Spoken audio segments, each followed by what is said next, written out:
Ya, vamos a trabajar el capítulo 14 del Gaito, que viene a ser la visión general de la circulación, presión, flujo y resistencia. Empezaremos leyendo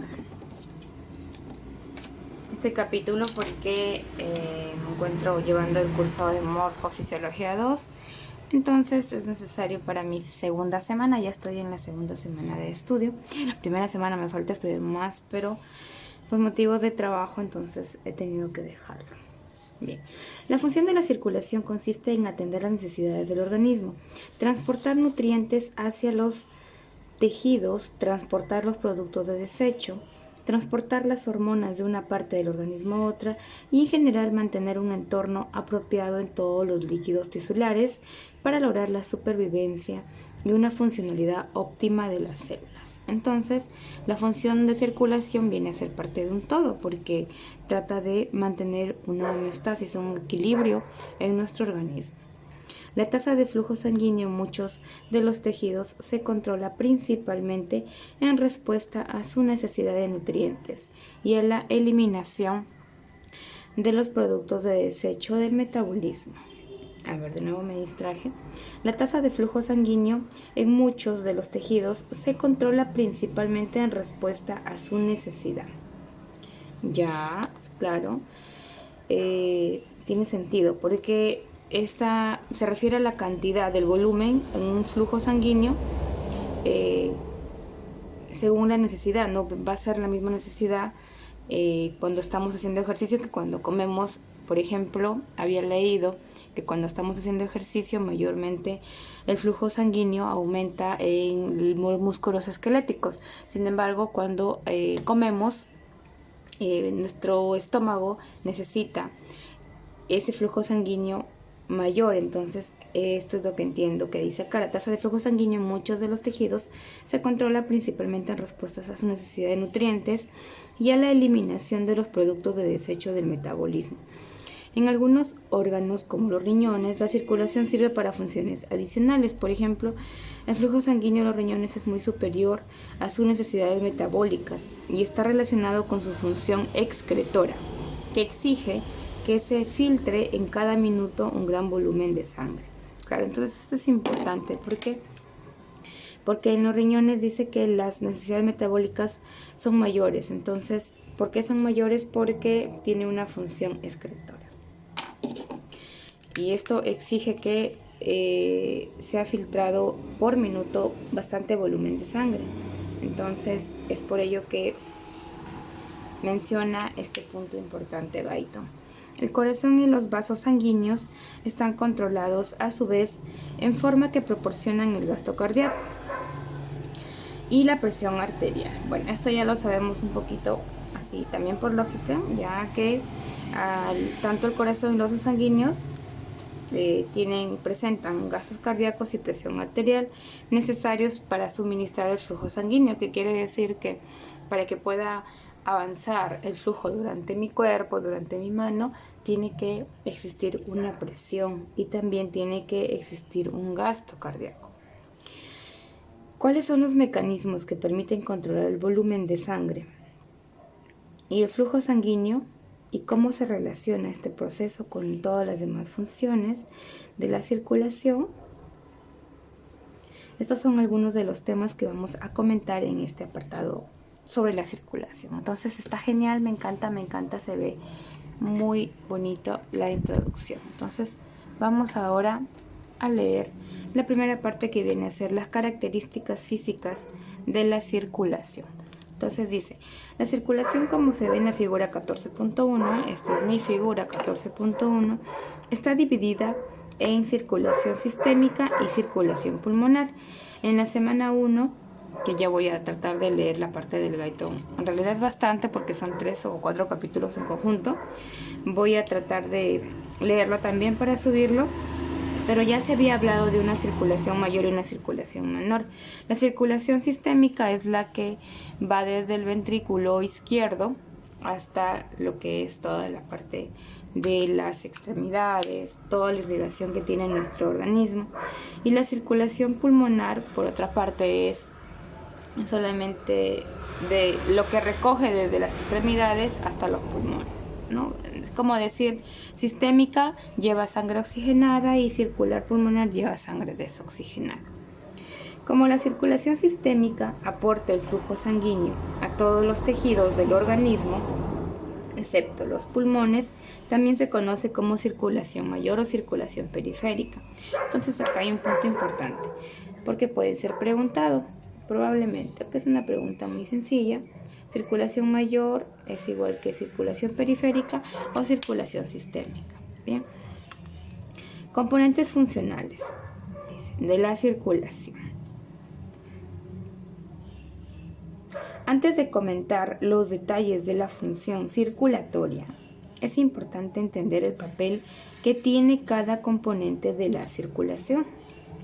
La función de la arteria consiste en transportar la sangre con una presión alta hacia los tejidos. Me distraje nuevamente. Componentes funcionales de la circulación.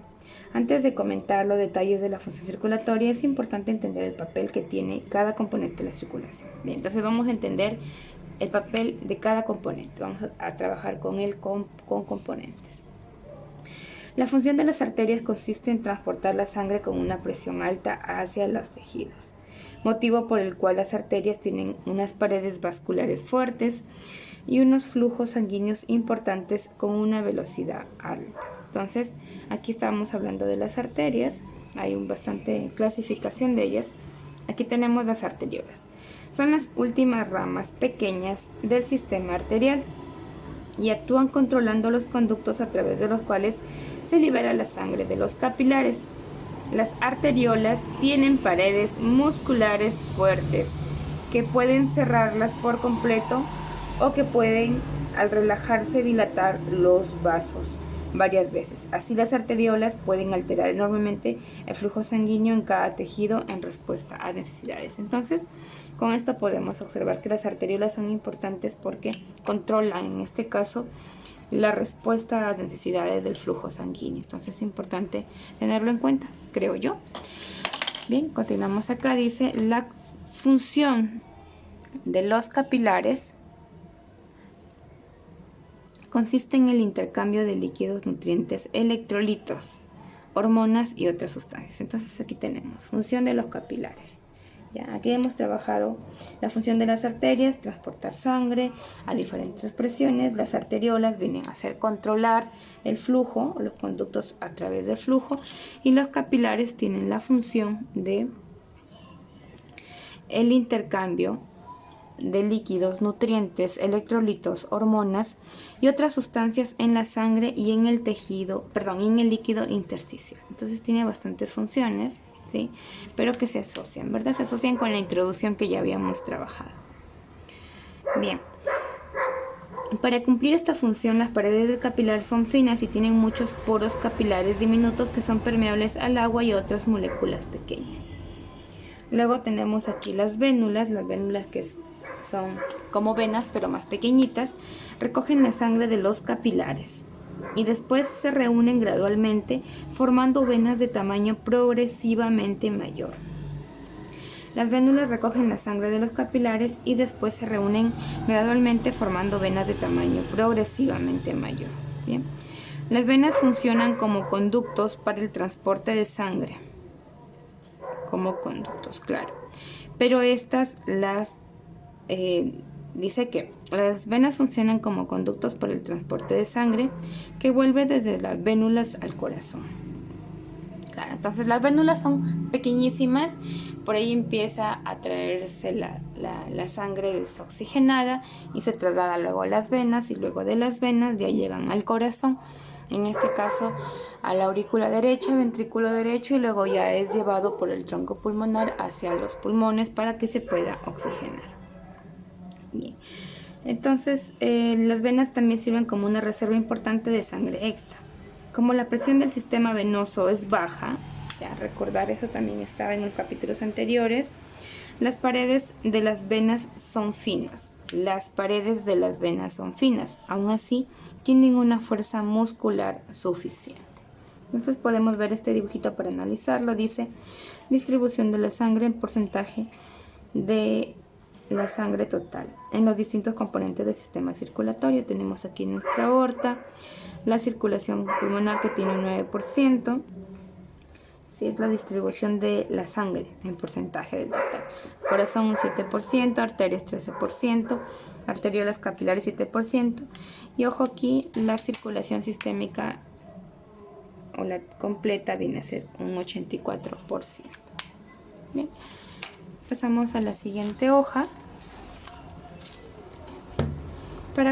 Oye, creo que se quedó, allá dice... Aún así tienen una fuerza muscular suficiente. Estábamos hablando aquí de las venas, ¿no? Dice, como la presión del sistema venoso es baja, las paredes de las venas son finas. Aún así, tienen una fuerza muscular suficiente para contraerse o expandirse. Entonces, las venas, a pesar de que tienen una baja presión, pueden contraerse, expandirse. ¿Por qué? Porque tienen la fuerza muscular suficiente. Y actúan como un reservorio controlable para la sangre extra, mucha o poca dependiendo de las necesidades de la circulación. Bien, luego tenemos otro punto que dice volúmenes de sangre en los distintos componentes de la circulación. Dice, en la figura 14.1 se muestra una visión general de la circulación junto con los porcentajes de volumen de sangre total de los segmentos principales de la circulación. Por ejemplo, aproximadamente el 84% de todo el volumen de sangre del organismo se encuentra en la circulación sistémica, que ya lo habíamos subrayado, y el 16% en el corazón y los pulmones. Del 84% que está en la circulación sistémica, aproximadamente el 64% está en las venas, el 13% en las arterias y el 7% en las arteriolas y capilares sistémicos. Podemos ver que en las venas hay más, en este caso, volúmenes de sangre, ¿no? El corazón contiene el 7% de sangre y los vasos pulmonares el 9%. Resulta sorprendente el bajo volumen de sangre que hay en los capilares, aunque es allí donde se produce la función más importante de la circulación. Claro, porque en los capilares se viene a realizar la difusión de las sustancias, ¿no?, que entran y salen. Entonces hay que remarcar esto, que viene a ser la difusión de las sustancias que entran y salen en la sangre y los tejidos, como se comenta en el capítulo 16. Recuerdo que estamos trabajando el capítulo 14. Ya veremos en el capítulo 16. Superficies transversales y velocidades de flujo sanguíneo. Si todos los vasos sistémicos de cada tipo se pusieran uno al lado del otro, la superficie transversal total aproximada para un ser humano medio sería superficies transversales y velocidad de flujo, dice. Sería, si todos los vasos sistémicos, dice, de cada tipo se pusieran uno al lado del otro, o sea, entiendo, por ejemplo, si tengo aquí una vena, si tengo aquí una arteriola y etcétera, vamos haciendo como una secuencia, ¿no? Dice, tendríamos superficie transversal, aorta 2.5, pequeñas arterias 20, arteriolas 40, capilares 2.5, que son centímetros al cuadrado, vénulas 250, pequeñas venas 80 y venas cavas 8. Obsérvese en particular que la superficie transversal de las venas es mucho mayor que la de las arterias. Superficie, aquí tenemos a las arterias y aquí tenemos a las venas. Ya es mucho mayor, dice, que las arterias, con una media 4 veces mayor en las primeras, dice, ya. Y luego menciona que esta diferencia explica la gran capacidad de reserva de sangre en el sistema venoso comparado con el sistema arterial. Entonces creo que tratan de explicar que por ejemplo, hablábamos del 84% de la circulación sistémica, el 64% está en las venas, hay que remarcarlo, está en las venas, y el 13% en las arterias. Entonces aquí con estas superficies transversales, si nosotros sumamos todo lo de las arterias, esto de acá que vienen a ser 60, aproximadamente 72.5, y todo esto de acá que es mucho mayor, con 250 más 80 son 330, bien, y más 8, etcétera, son casi 400. Entonces por eso menciona que la superficie en esta casa, perdón, que el volumen del tema o del sistema venoso es mucho mayor que el arterial. Bien, entonces esta diferencia explica, me dice esta reserva de sangre. Como debe pasar el mismo volumen de flujo sanguíneo, aquí dice, como debe pasar el mismo volumen de flujo sanguíneo F, aquí lo estamos denotando como F al mismo volumen de flujo sanguíneo, a través de cada segmento de la circulación en cada minuto, la velocidad del flujo sanguíneo que es la V, dice, como debe pasar el mismo volumen de flujo sanguíneo con una velocidad, es inversamente proporcional a la superficie transversal vascular, el área de acá. Superficie viene a ser el A. Entonces aquí tenemos que la velocidad del flujo sanguíneo viene a ser igual al volumen de flujo sanguíneo sobre en este caso, la superficie transversal. Si yo tengo que este viene a ser mi volumen, F, viene a ser metros, volumen, metros puede ser cúbicos, y la superficie transversal vascular puede ser metros cuadrados. ¿Por qué entonces mi velocidad queda como metros? Como yo simplifico, me quedaría en metros. Entonces vamos a explicar. Ya vamos a explicar. Acá seguramente nos dirán. Es decir, en condiciones de reposo, la velocidad es como media de 33 centímetros por segundo, dice. Es decir, en condiciones de reposo, la velocidad es como media de 33 centímetros por segundo en la aorta, pero con una velocidad solo de 1/1000 en los capilares. Es decir, aproximadamente 0.3 milímetros por segundo. No obstante, como los capilares tienen una longitud de solo 0,3 a 1 milímetro, la sangre solo se queda allí durante de 1 a 3 segundos. Un hecho sorprendente porque toda la difusión de los nutrientes y electrolitos que tiene lugar a través de la pared capilar debe realizarse en este corto tiempo. Entonces, rescatemos esto. Rescatemos que la difusión de nutrientes se hace en 1 a 3 segundos. Ya, en 1 a 3 segundos. Para poder identificar la parte anterior, a ver. Para poder entender, dice. Es decir, en condiciones de reposo, la velocidad es como media de 33 centímetros por segundo en la aorta, pero con una velocidad solo de 1/1000 en los capilares, es decir, aproximadamente 0.3 milímetros por segundo. Ya, entonces, aquí está que da el ejemplo, ¿no? Dice que la velocidad es esta, ¿ya? La velocidad es esta en la aorta, pero en los capilares solamente es 1 así. Entonces dice que aproximadamente 0.3 milímetros por segundo viene a ser la velocidad de los capilares, ¿correcto? Ya, correcto. Pero ahora hay algo que no entiendo. A ver, no entiendo desde acá, dice.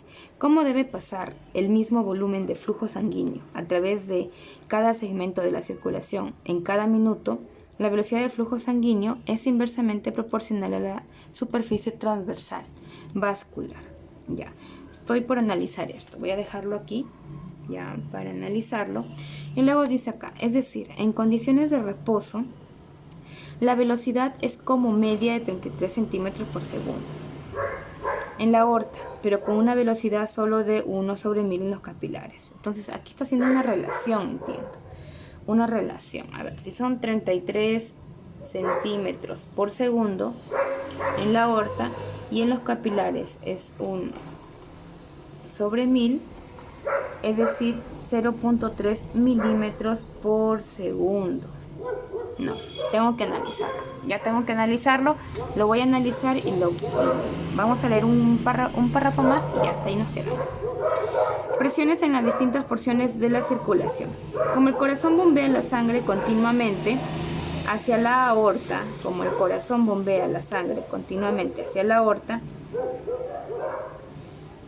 la presión media en este vaso es alta, con una media en torno a los 100 milímetros de mercurio. Esto sí, creo que también se mencionó en el capítulo anterior. Además, como el bombeo cardíaco es pulsátil, la presión arterial alterna entre una presión sistólica viene a decir que envía la sangre hacia mi cuerpo. Aquí estamos hablando de en este caso de la circulación sistémica. Bien, dice que la presión arterial alterna entre una presión sistólica media de 120 y una presión diastólica de 80, que es lo normal. Ustedes saben que cuando toman la presión en un organismo es de 120 sobre 80, en condiciones de reposo, como se ve en la parte izquierda. Entonces, nuevamente, dice presiones en las distintas porciones de la circulación. Como el corazón bombea la sangre continuamente hacia la aorta, la presión media en este vaso es alta, con una media en torno a los 100 milímetros de mercurio. Además, como el bombeo cardíaco es pulsátil, la presión arterial alterna entre una presión sistólica media de 120 y una presión diastólica media de 80 en condiciones de reposo, como se ve en la parte izquierda en la figura 14.2. Vamos a ver esta parte izquierda en la figura 14.2.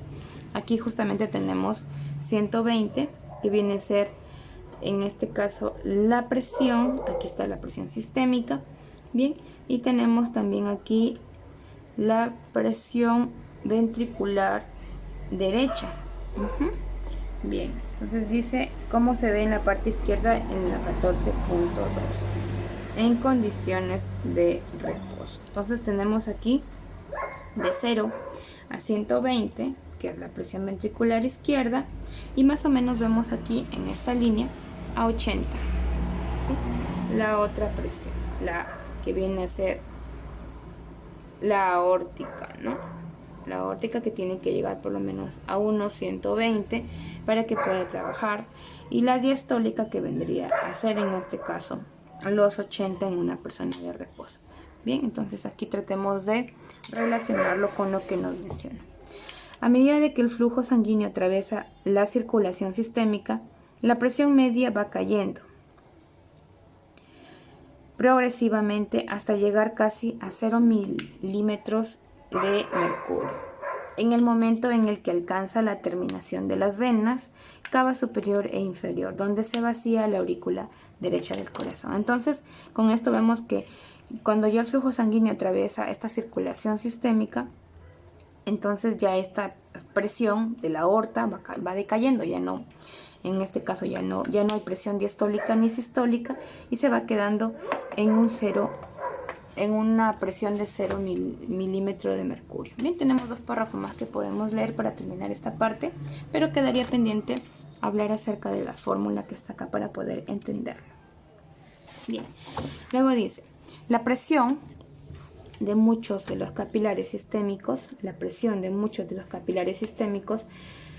oscila desde 35 milímetros de mercurio cerca de los extremos arteriolares hasta tan solo 10 milímetros de mercurio cerca de los extremos venosos. Pero la presión media funcional en la mayoría de los lechos vasculares es de 17 milímetros de mercurio. Entonces aquí estamos hablando ya de acerca cuando hay una conexión entre lechos vasculares. Tratamos de hablar acerca de arteriolas, vénulas, y esto podemos quizá ampliarlo en capítulo del ROS. Justo había estado leyendo hace un momento este capítulo, les enseño aquí en el ROS acerca de las arterias. Aquí está, de las arterias, que está en la página 447, y aquí habla acerca de los capilares, clasificación de los capilares. Tenemos capilares continuos y también la anastomosis arteriovenosas. Entonces con ello podemos complementar esta parte de acá. Bien, entonces nuevamente la presión de muchos de los capilares sistémicos oscila desde 35 milímetros de mercurio cerca de los extremos arteriolares hasta tan solo 10 milímetros de mercurio cerca de los extremos venosos, pero la presión media funcional en la mayoría de los lechos vasculares es de 17 milímetros de mercurio aproximadamente, una presión suficientemente baja que permite pequeñas fugas de plasma a través de los poros diminutos de las paredes de capilares. Ya les mencioné capilares, donde podemos ampliar la información. Aunque los nutrientes pueden difundir fácilmente a través de los mismos poros hacia las células de los tejidos externos, en algunos capilares como los glomerulares de los riñones la presión es considerablemente más elevada, en un promedio de 60 milímetros de mercurio, y origina índices de filtración de fluidos muy superiores. Ya habíamos trabajado en la introducción donde hablaba acerca de que los riñones tiene una demanda más, necesita mucho más, en este caso, el flujo de sangre para que pueda cumplir su función. Entonces aquí nos vuelven a mencionar que dice que en algunos capilares como los glomerulares, que son los que se encuentran en los riñones, la presión es considerablemente más elevada, considerablemente porque son 60 milímetros de mercurio, y origina índices de filtración de fluidos muy superiores. En la parte derecha de la figura 14.2 se ven presiones respectivas en los distintos componentes de la circulación pulmonar. Entonces ya con estas presiones podemos entender un poquito más esto de acá. Por ejemplo, hablaba de que, a ver, ¿dónde está? Podemos ver, hablaba acerca de las arteriolas, y podemos ver que apenas llega por aquí. Mencionaba 17 milímetros de mercurio, bien, y vimos que los capilares sistémicos oscilan desde 10 milímetros de mercurio, que vienen a ser por acá más o menos, ahí podemos ver, ¿sí? Arteriolas, capilares para la parte de acá, hasta los 35, que es más o menos por acá, y justamente ahí aparece, ¿no? Por ejemplo, vemos aquí. Entonces trata de asociarlo con la información que menciona en esta parte de acá. Y bueno, vamos al último párrafo de este video. Luego voy a seguir grabando más.